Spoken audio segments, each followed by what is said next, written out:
Kelantan adalah negeri yang menjunjung nilai kebenaran, ilmu dan amanah. Di sinilah penerangan bukan sekadar penyampaian maklumat, tetapi satu tanggungjawab untuk membina kefahaman dan menyatukan rakyat.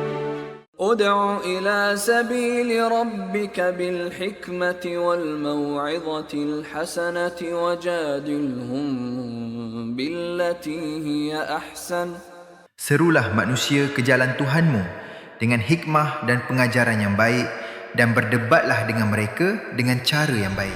Penerangan mestilah disampaikan secara berhemah, berakhlak dan beretika, tanpa mencampur adukkan kebenaran dengan kebatilan, serta menjunjung prinsip kejujuran dan ketelusan.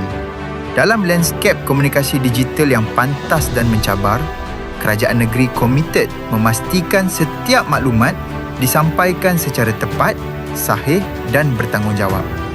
Dasar Penerangan Negeri Kelantan DPNK digubal bagi meningkatkan literasi maklumat rakyat, membina persepsi positif serta menangani penularan fitnah dan maklumat palsu.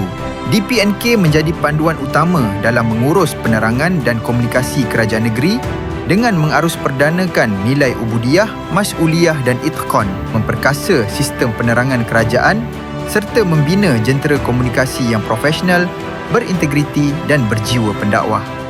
Dasar Penerangan Negeri Kelantan adalah komitmen berterusan kerajaan negeri dalam menjunjung kebenaran, memperkasa komunikasi dan membina perpaduan rakyat.